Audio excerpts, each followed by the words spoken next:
Les puedo comentar que no vamos a denominar esto la influenza porcina, sino más bien el virus H1N1. La Organización Mundial de Salud nos dijo que si seguimos refiriéndonos a esto como el flu porcino en el mundo y en la nación, habrán instancias en donde se encuentren cerdos en todo el mundo y se maten. En muchas instancias nos dijo la Organización Mundial de Salud que no hay relación entre sí. Esto al momento de informar al público. Le agradezco a Cal Channel por haber transmitido esto en todo el estado. Espero lo hagan en múltiples ocasiones. Tendremos esto vía webcast y también transmisión simultánea en español para nuestras poblaciones en California, las poblaciones mexicanas, para que estén informados sobre estas diligencias. Le agradezco a la administración su trabajo. Esta es una emergencia. Vamos a hablar esta mañana con la doctora Bonnie Swenson y el doctor Steve Thurrott. Tengo entendido que en estos momentos se están hablando con el gobernador. Yo le pediría a la oficina del gobernador que esperamos verlos por acá. Les queremos hacer algunas preguntas sobre las respuestas de emergencias y nuestro plan de salud, pero por premura del tiempo iniciaremos con el panel número 2. Si forman parte del panel número 2, acérquense al presidium. Vamos a escuchar sus comentarios y continuar. También queremos empezar con el tema de las escuelas. Acérquense, por favor, todos caben. Al acercarse, les quiero comentar que este es el momento para que todos nosotros como californianos nos unamos. Debe haber un plan lógico, tranquilo, directo. Hay muchas preguntas, como es evidente de lo que se ha preguntado el día de hoy.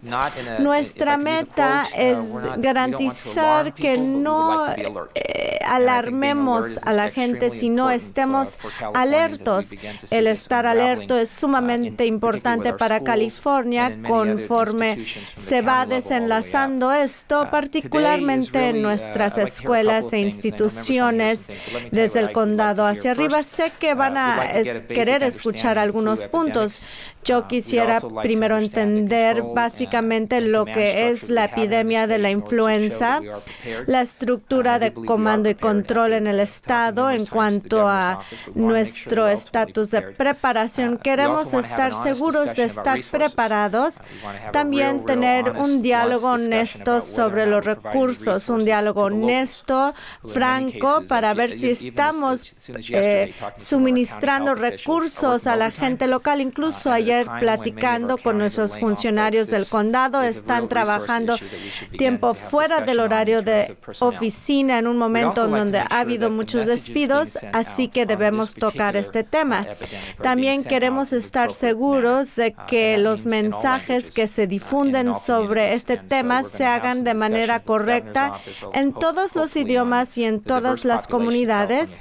Esperamos platicar con la oficina del gobernador sobre la población diversa que tiene California y utilizar el idioma apropiado. Con esto le agradezco al senador Alquist, mi colega de hace muchos años en el Senado. Quisiera que ella nos dirigiera algunas palabras, pero para concluir y para quienes nos escuchan, queremos precisar la diferencia entre alerta y alarma.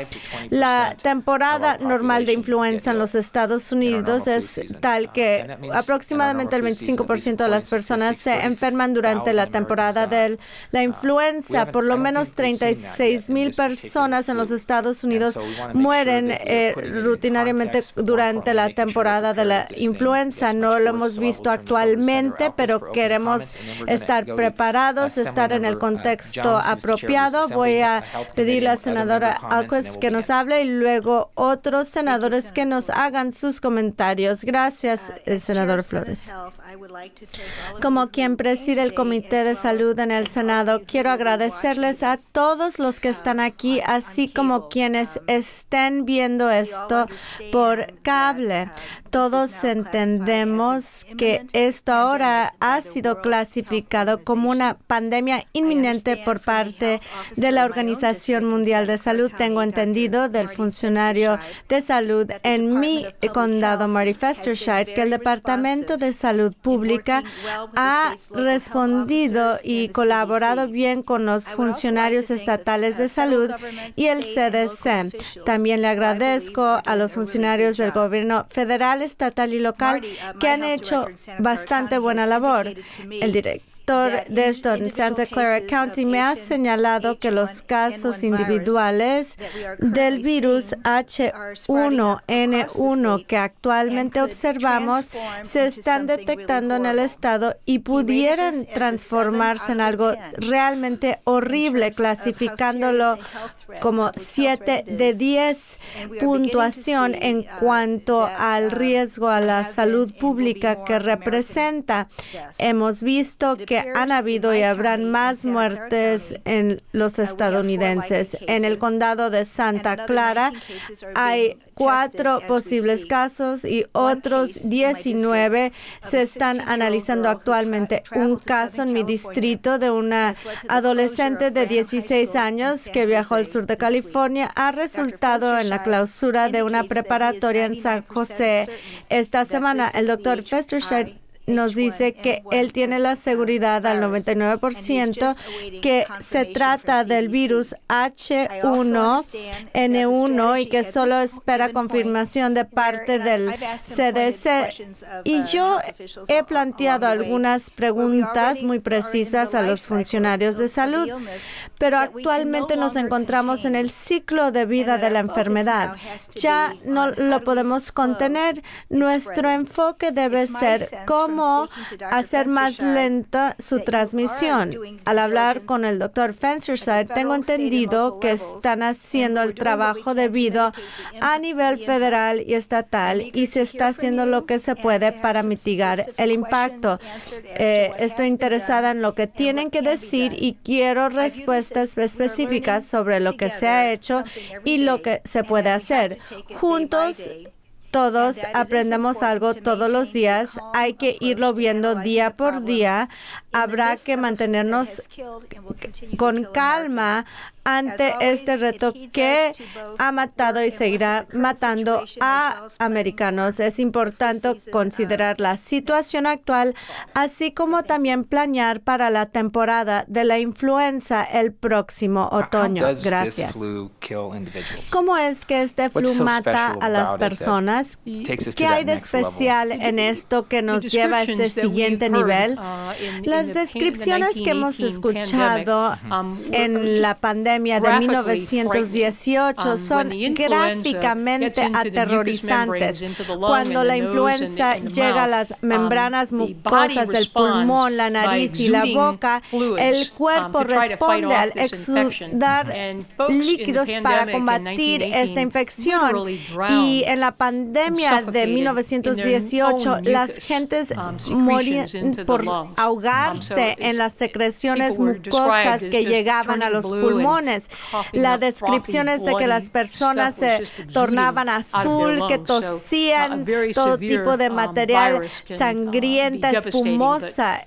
Un virus severo puede ser devastador.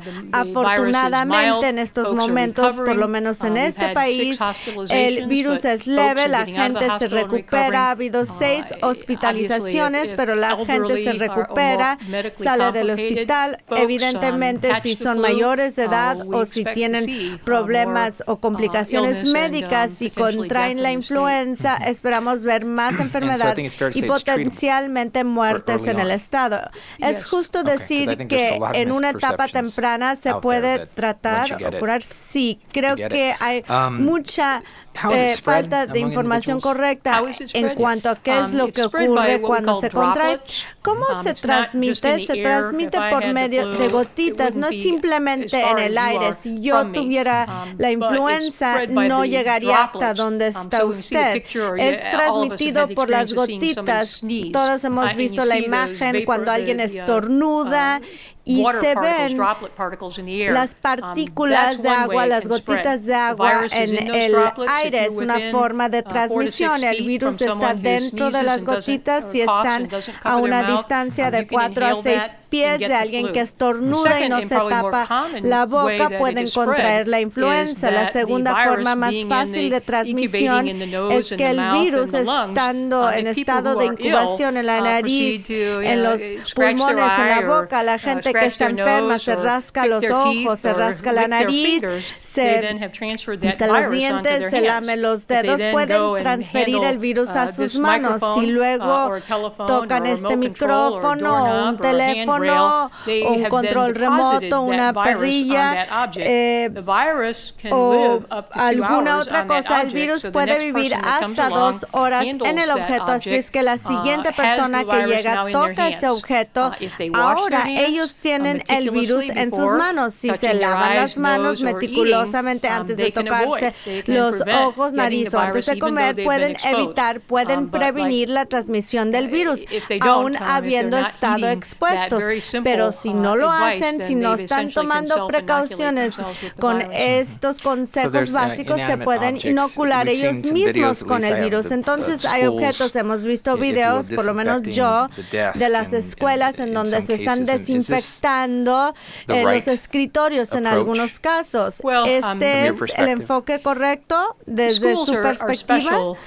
Las escuelas son ocasiones especiales. ¿Por qué nos interesan tanto los niños enfermos en las escuelas? ¿Por qué recomendamos la clausura de alguna escuela versus un caso detectado en un lugar de trabajo o en Walmart? La razón es porque los niños transmiten los virus mucho mejor. Además, entre más chicos los niños, menos conscientes sobre la higiene, boca, manos, se tocan entre sí, la boca, las manos, están tocando cosas en las escuelas. Entonces, sí, desinfección en las escuelas ayudaría, pero se tendría que realizar de manera tan periódica porque el virus en una superficie oscura y húmeda pudiera vivir hasta 24 horas. Después de 24 horas, el virus ha muerto. Entonces, la desinfección escolar es más bien un ejercicio. En cuanto a estimar ¿qué tanto durará esta temporada de la influenza? ¿Tiene alguna idea de qué tanto dura con respecto a esta cepa en particular? Se proyecta que duraría entre 2 o 3 meses la temporada normal de la influenza. Una preocupación que tenemos es que en el pasado, cuando han existido pandemias, han habido fases. El primer caso relativamente leve, luego regresa y el regresar ha tenido tiempo para mutarse, convertirse más virulento.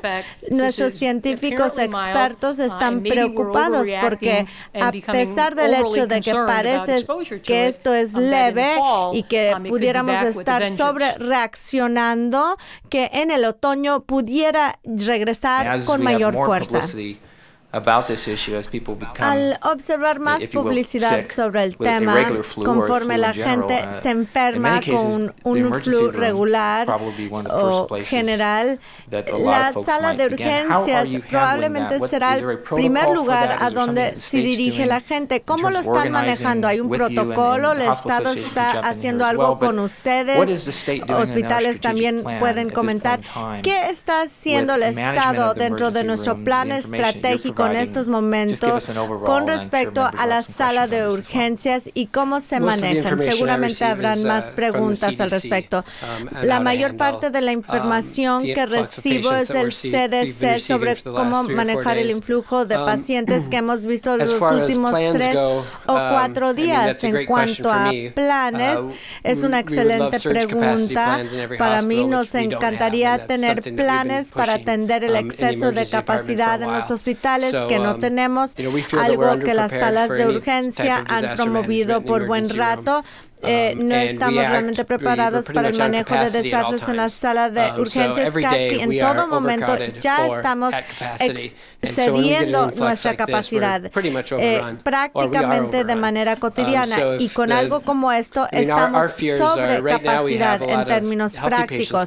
Nuestras preocupaciones son de que actualmente vienen muchos pacientes a la sala de urgencia con síntomas mínimos. Si tuviéramos nosotros, por ejemplo, a mucha gente con ventiladores, no tendríamos a dónde colocarlos. La unidad de cuidado intensivo ni siquiera tenía espacio el sábado, que cuando empezaba a llegar más gente.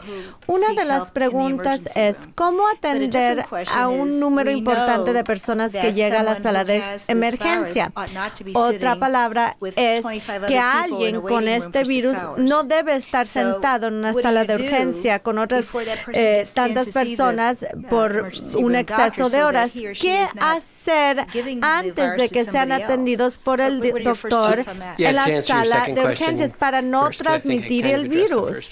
Para responder a la segunda pregunta primero, porque ya respondí a la primera, todo hospital o sala de emergencia debe tener un plan. No todos los tienen.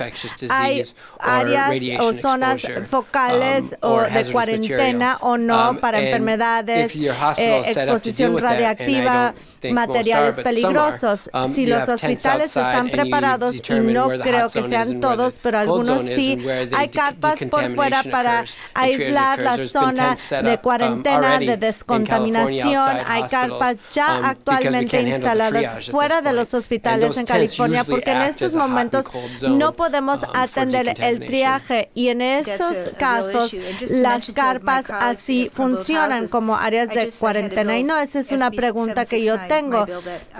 Yo promoví una iniciativa a ley que estuvo ante el Comité de Salud, que actualmente se considera como un medio para canalizar fondos federales para el concepto de bienestar y prevención, y cómo redefinir este tema con respecto a este brote. Me pregunto, ¿hay algún tipo de metodología para que la gente en la sala de urgencias que reporten ciertos casos, que es directo y ágil? Se tardó esto un día o dos para que se entendiera. No creo que había un plan ya establecido actualmente. Si hay una forma de reportarle. Desde el 2007 todos los casos de influenza se reportan, es decir, no hay monitoreo, pero sí hacen un análisis sobre las diferentes cepas. Esto realmente es la primera ocasión cuando se está viendo este virus de esta manera.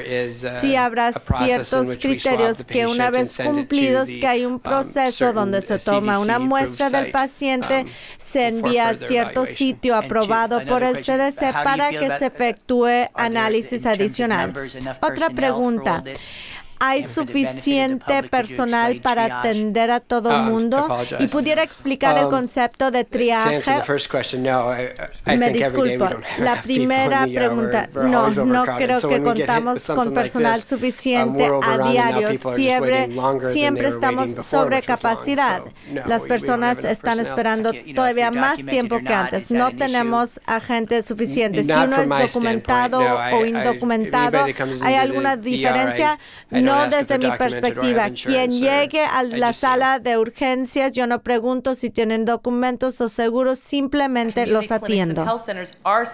Las clínicas comunitarias y los centros de salud son proveedores de salud importantes en California para la población sin seguro. La población inmigrantes también se mencionó en todo el estado. Las clínicas comunitarias son el destino médico para el 55% de nuestros pacientes. Son las latinos, nosotros somos proveedores importantes de esta población y estamos en línea directa, y aunque no sea experto sobre los temas de la enfermedad o los protocolos, quiero decirles que esto ha afectado a los centros comunitarios en el estado de manera importante. Primero, un influjo de pacientes con posibles casos de influenza, así como un aumento en atender a las personas que se autodiagnostican y no están enfermos, pero están buscando ser atendidos. Entre un aumento del 25 a 30% entre pacientes se ha reportado simplemente esta semana. La demanda sobre las clínicas comunitarias es bastante importante. Con respecto a la comunicación pública, quiero decirles que muchas clínicas, y tenemos 14 asociaciones de clínicas comunitarias representando a clínicas en lugares o condados locales, dado a la SPCA que ha habido dificultades importantes en mantener estrecha comunicación con los departamentos locales de salud. Nos decepciona un poco que en estos momentos críticos que se ha olvidado los centros comunitarios. Ellos están en línea directa, afecta su capacidad de atender estos casos. De hecho, se mencionó la red de California anteriormente y un número muy pequeño de clínicas comunitarias forman parte de ello. Nos preocupa que sin esta estrecha comunicación entre las clínicas comunitarias y el sistema de distribución de salud, que con esto el brote pudiese ser más prolongado. Tercero, y sobre los recursos, el punto más importante que pudiera ser el día de hoy que ya se señaló, solamente una porción de las 800 clínicas en California cuentan con equipo personal protectivo para la gente que labora en ellos. Solo unos cuantos tienen suficientes como para accesarlo durante un brote infeccioso prolongado. En la última semana, un buen número de las clínicas que se han comunicado con nosotros, así como la organización que los representa, han dicho que los condados no les darán equipo protectivo personal ni medicamentos en estos momentos, señalando que estos recursos le tocan al hospital a nivel local. Y si hay algo que quiero pedirles como legisladores, y si se presenta el Departamento de Salud Pública por no haber sido nuestros intentos de comunicarnos con ellos, que existe una necesidad muy importante de hacerles llegar estos suministros, las máscaras que ocupe la personal que trabaja ahí, así como también los pacientes, y se les han dicho que el condado no se los va a dar guantes protectores, también esto no se les está dando. Nos preocupa que aun cuando estas instalaciones médicas están en línea directa y juegan un papel tan importante, muchas de ellas cuentan con los laboratorios. Podemos atender varios papeles en respuesta a emergencia gracias a nuestra capacidad, monitoreo, traducción, solamente con el equipo, la capacitación, los suministros y la comunicación necesaria a nivel local. Al desenlazarse este brote a nivel local, a nivel estatal, los condados, el Departamento de Salud Pública, todos deben saber que estas clínicas están en línea directa atendiendo a miles de pacientes, particularmente la población de bajos ingresos sin seguros, y que nosotros podemos combatir este virus de manera efectiva con apoyo y comunicación. Aquí, por tener un plan, ustedes ya deben de tener esta comunicación con la gente que lo administra, pero la Asociación de Hospitales nos ha señalado que la comunicación no es la necesaria a las salas de urgencia. Ustedes que atienden el 40%, los pobres, los indocumentados, la gente sin seguro, y voy a utilizar las palabras que usted empleó, dijo que falta de comunicación comunicación que han sido olvidados, pero si ustedes forman parte del plan estratégico, ¿cómo pueden haber sido olvidados? Ustedes deben estar en esto y esto debe fluir ágilmente. Bueno, aquí se tiende a pensar primero en los hospitales y la razón por la cual se olvida de nosotros es que a nivel directo, atención primaria preventiva, cuando tiene que ver con el caso de influenza, las personas se van a dirigir a los proveedores de atención primaria. Y bueno, quiero hacer otra pregunta. Mencionabas guantes, pero hablemos de Tamiflu por un momento. A nivel federal se ha dicho que se mandan cantidades enormes a California para cubrir un cuarto de californianos, millones de dosis. ¿Les ha llegado? Mencionabas un aumento del 25 a 35% de aumento en pacientes. Este es uno de los temas que han sido mencionados cuando nosotros nos intentamos comunicar con el condado. Nos han dicho que los medicamentos se van a enviar al hospital. Nosotros estamos aquí el día de hoy para estar seguros de que al momento de llegar los suministros a California, que no se olviden de estos centros comunitarios. Estamos en línea directa y tenemos un papel clave como atención primaria y preventiva, pero estás diciendo que no tendrán suficientes dosis de Tamiflu. Así es, y el plan estratégico lo canaliza a los hospitales y que no están incluidos en el plan estratégico. Bueno, nosotros a nivel condado tenemos un papel importante a jugar en el proceso de distribución y ellos deben integrar más a las clínicas comunitarias. Debemos ser una parte más integral, aunque estamos contemplados en el plan. A nivel operativo se debe prestar más atención a estas clínicas comunitarias. Dices que como el 40% de los pacientes van y vienen por las rutas migratorias para trabajar aquí. Es una realidad. Pero ¿no serían ustedes como el primer lugar a donde enviaríamos montos importantes de Tamiflu? Por eso estoy aquí, senador. Nos inquieta el hecho de que no se nos ha identificado como prioridad y pensamos que esto debe cambiar urgentemente.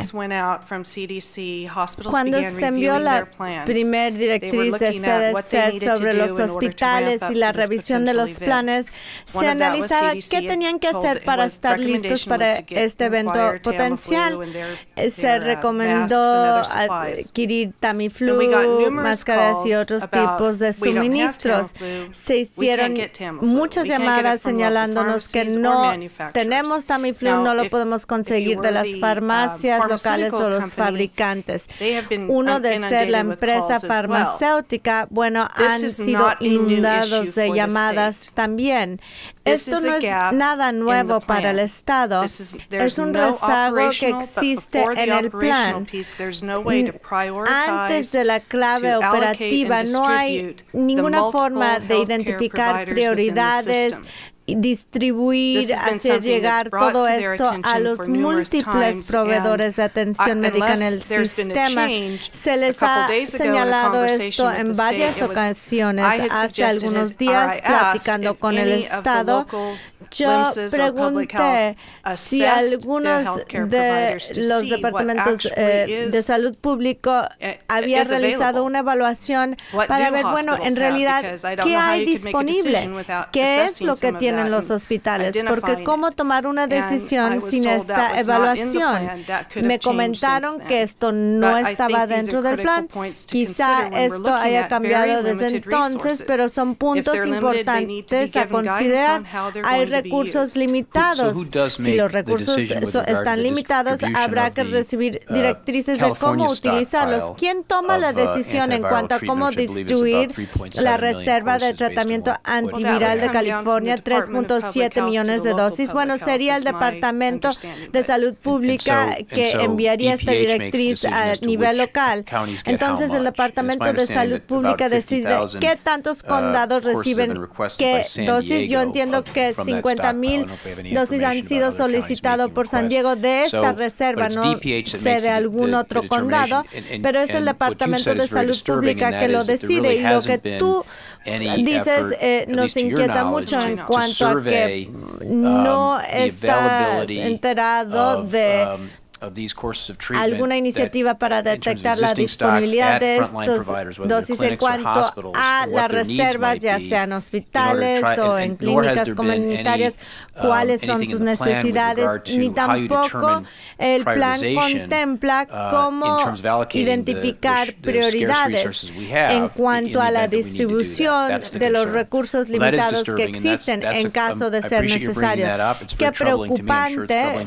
Agradezco que lo haya señalado para nosotros, los integrantes del comité. Ojalá y podamos nosotros hacerle esta pregunta a la administración en la segunda sesión. Se cambiaron los paneles anteriormente. Voy a comentarle lo que dijeron. Se habló del estado de preparación. Escuchamos que no había ningún plan de exceso de capacidad en las salas de emergencia, nada para preparar el personal excesivo, ningún plan para ellos en cuanto a ser parte de la respuesta entre las clínicas comunitarias, las salas de urgencia han dicho que no hay ninguna comunicación organizada con el Estado. Escuchamos que hay una falta de comunicación con las clínicas, particularmente en las comunidades diversas. No pudieron accesar ni Tamiflu ni guantes. Y durante esta audiencia y la anterior, se dijo que no se había hecho prioridades sobre la distribución de recursos. Este es el contexto de nuestras preguntas, porque de no haber escuchado ese panel, igual hubiéramos dicho, parece que todo maravilloso. Habiendo escuchado a los ponentes anteriores, tengo algunas preguntas. Le voy a pedir a la senadora Alquist que empiece. Qué gusto saludarla. Probablemente va a querer obtener un video de todo lo que se dijo anteriormente. ¿Cómo identificar prioridades para la distribución de recursos tanto para proveedores como para pacientes? Con respecto a la distribución de los antivirales, que es la inquietud principal. La población de qué tantos antivirales requiere el Estado se basó en la recomendación federal de que debíamos tener como reserva en cada estado suficiente antivirales para atender al 25% de la población que se enferma, suponiendo que el 25% de la población estaría tan enferma como para requerir tratamiento, sería el 25%. De ahí 9 millones de dosis de antivirales. Como ya se mencionó, el Estado adquirió 3.7 millones de dosis de los antivirales, en donde el gobierno federal tiene como reserva 5.3 millones de dosis de antivirales de parte de California. Nuestra metodología de distribución realmente tenía que ver con la población, el número total de dosis, y básicamente los distribuimos según la población en cada uno de los condados respectivos. De hecho, nuestro almacén tiene paletas con estos suministros, estos antivirales. Cada una lleva el nombre de un condado. A principios de semana, cuando empezábamos a distribuir la reserva estatal de antivirales, preguntamos a nivel local quién lo requería, quién lo quería, quién lo podía recibir además. A ver, algunas respuestas específicas. Primero, ¿qué tantos más se requieren para combatir el virus? ¿Tenemos cuántos en reserva y qué tantos más requerimos? Como reserva tenemos suficiente para atender al 25% de la población en California que se espera que esté lo suficientemente enfermo como para necesitar este tratamiento. Entonces, ¿usted opina que se tiene suficiente actualmente para la primera fase? La primera fase, que sería de aquí los siguientes 3 meses, sin prever una peor temporada para el invierno siguiente, pudiéramos requerir más. Según qué tanto se ocupen en esta fase, tiene toda la razón. En la lista de usted, quizá podamos manejar lo que ocurra de aquí a los siguientes 3 o 4 meses, pero también tenemos que ver qué es lo que se ocupará para el siguiente invierno, que pudiera ser todavía peor que este. Segundo, ¿cómo identificar prioridades? prioridades y distribuir recursos. Bueno, hemos escuchado una y otra vez que no tenemos los suministros suficientes para los proveedores de atención médica, ni siquiera para los pacientes. Uno está en una sala de urgencia esperando 5 horas, se le está dando una máscara, se le está colocando en alguna carpa, ese nivel de detalle.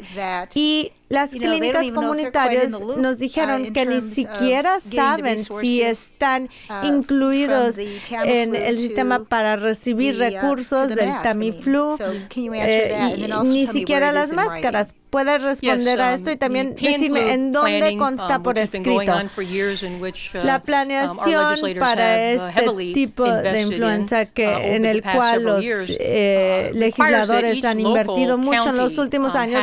Exige que cada condado local tenga un plan para la influencia pandémica. Cada uno de los condados espera colaborar con los proveedores locales de atención médica, no solo hospitales, sino clínicas de atención primaria. Cuando nosotros distribuimos los recursos, no lo dividimos específicamente para el hospital o la clínica comunitaria, sino lo enviamos al condado y ellos son responsables de la distribución local. Debo además agregar que los hospitales, así como las clínicas de atención comunitaria, han sido incluidos en los fondos federales de preparación y han sido parte de nuestra distribución de fondos con el paso de los años para que ellos mismos puedan crear sus propios planes.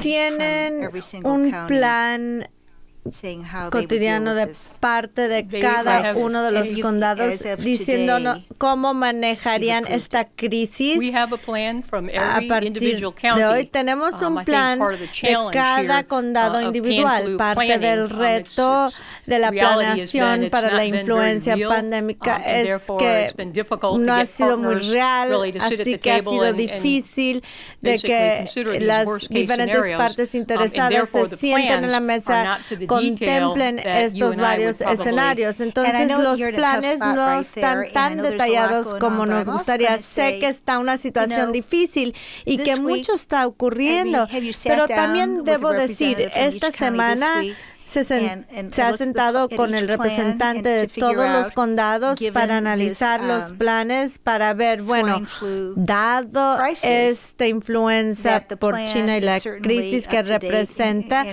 verificar que el plan está actualizado, que contenga todos los elementos y recursos para interoperabilidad, para enviar recursos de un condado a otro, que cada plan sería uno en donde usted y todos nosotros estuviéramos a gusto al vivir en ese condado. La respuesta es no creo que nuestros planes estén así de detallados y aún así estamos hablando con los condados locales de salud a diario. Hoy tuvimos una llamada a 1,500 personas para hablar con todas las clínicas, hospitales. CDC todos los días envía directrices y hablamos de esto a diario.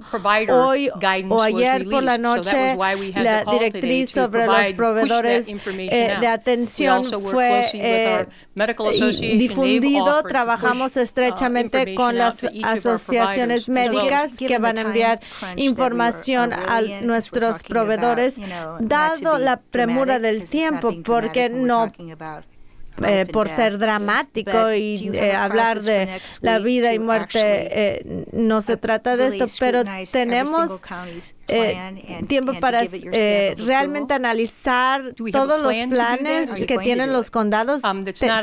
¿Tenemos un plan? ¿Lo van a hacer? Bueno, no es parte de nuestro plan para la semana próxima. Yo les sugiero que quizá lo quieran tener para la semana próxima, porque para algunas personas el tiempo se les está acabando. Ahora, retomando la idea de identificar prioridades y distribuir recursos para proveedores y pacientes, la señora de las clínicas comunitarias comentó que ella pensaba que no habían sido incluidos, no que no hayan sido sido incluidos, sino que no eran una prioridad dada la población que atienden. Es muy importante que tengan los recursos porque todos serán afectados.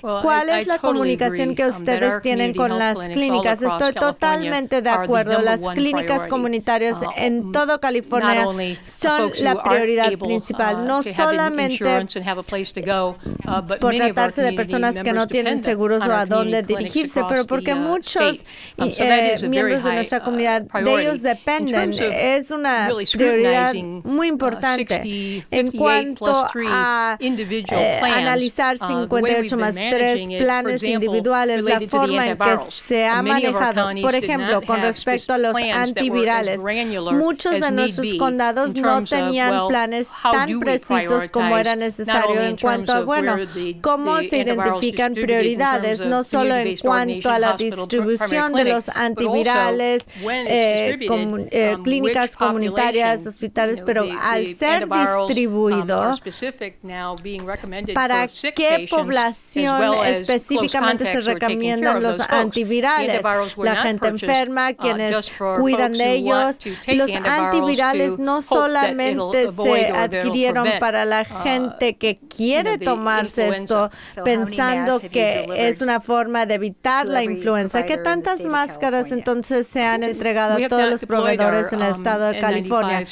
Nosotros no hemos distribuido nuestra reserva de N95 porque apenas estamos sabiendo que ha habido alguna dificultad con la distribución de suministros. La otra pregunta tenía que ver con la capacidad que tienen los funcionarios de salud pública en cada condado para manejar este reto, y se señaló que en muchos condados, si no es que todos, por los problemas fiscales, que los condados están preparándose para despedir a los mismos trabajadores que están en línea directa que requerimos nosotros para evaluar y responder a brotes de la influenza en el estado.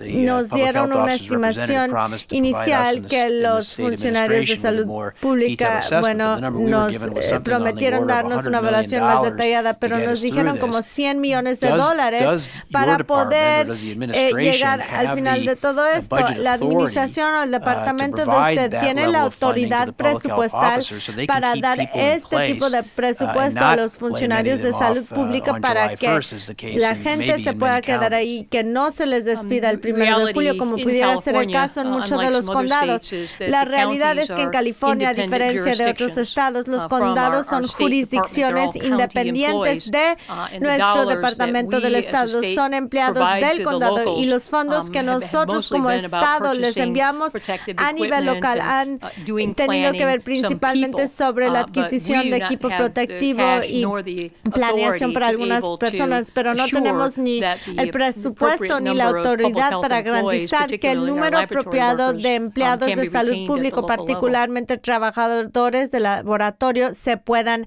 mantener a nivel local.